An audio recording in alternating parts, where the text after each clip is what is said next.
আসসালামু আলাইকুম রাহমাতুল্লাহ। আশা করি প্রত্যেকেই ভালো আছো। বিগত ক্লাসের ধারাবাহিকতায় খুবই চমৎকার একটি ক্লাস নিয়ে উপস্থিত হলাম।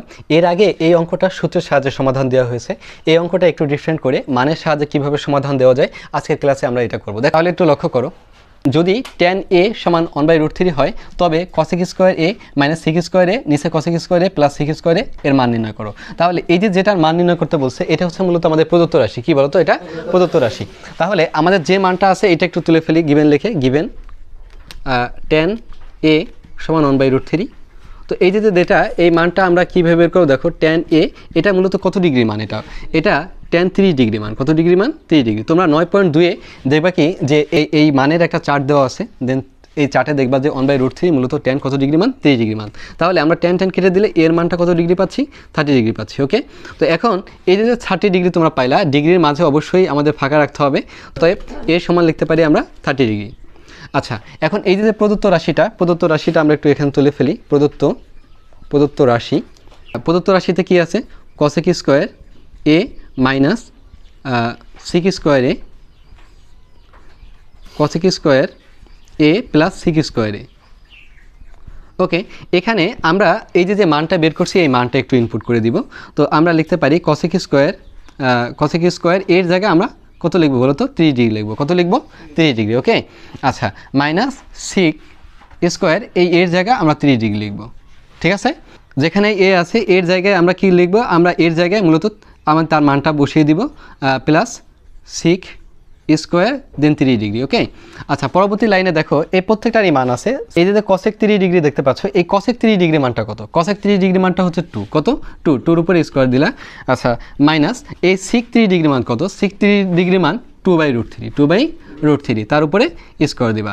আবার একইভাবে একই মান 2 উপরে স্কয়ার প্লাস 2√3 তার উপরে স্কয়ার। অর্থাৎ তো বসানোর পরে আমরা পরবর্তীতে দেখো 2 যদি আমরা বর্গ করি 2 দুগুণী 4 মাইনাস 2 বর্গ করলে 2 দুগুণী 4 এবং দেখো রুট স্কয়ারে কেটে যায়, থাকে এখানে 3। এখন রুট স্কয়ারে কেমনে কাটে তোমরা যদি একটু লক্ষ্য করে দেখো, তাহলে 3 দেন এখানে 2 আছে অ্যান্ড এটার এই রুটের মানটা হাফ, এটা কেটে দিলে 3 হয়। তাহলে রুট স্কয়ারে কেন কাটে এটা তোমরা একটু বুঝতে পারলা। ওকে, তাহলে এখানে থাকে 4/3।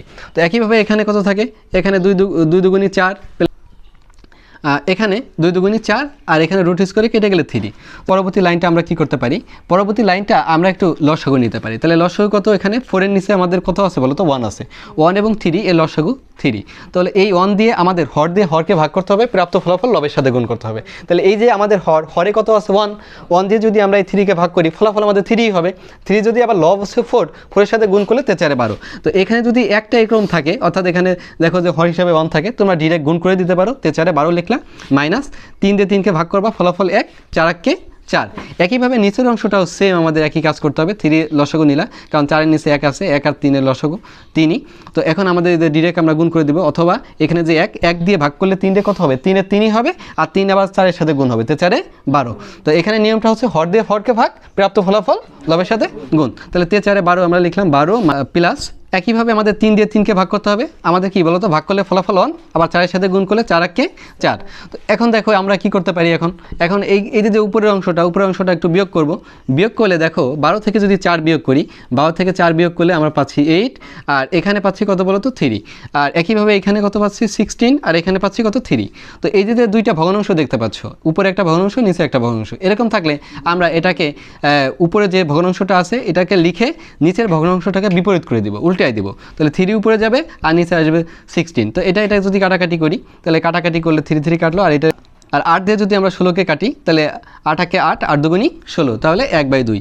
তো আমরা এই যে অঙ্কটা এর আগের ক্লাসে তোমাদের মূলত করিয়েছিলাম যে কিভাবে সূত্র ব্যবহার করে করতে পারি। তো আর এইটা হচ্ছে মূলত আমরা মানের সাহায্যে অঙ্কটা সমাধান করলাম। এক্ষেত্রেও আমাদের মান কিন্তু হাফই আসলো। তাহলে তোমরা একটা অঙ্ক একাধিকভাবে শিখবে যাতে করে কোনো সমস্যায় না পড়ি। তো এই যে ক্লাসটা, এই ক্লাসটা দেখে যদি তোমরা উপকৃত হয়ে থাকো, তাহলে তোমাদের বন্ধুদের মাঝে শেয়ার করে দিবে, যাতে তোমার বন্ধুরাও তোমাদের মতন উপকৃত হতে পারে। যারা আমার এই পেজটিকে লাইক এবং সাবস্ক্রাইব করোনি বা ফলো দেওনি, তারা ফলো এবং সাবস্ক্রাইব করে আমার পাশে থাকবে। ইনশাআল্লাহ তোমরা নতুন ভিডিও পেতে থাকবে।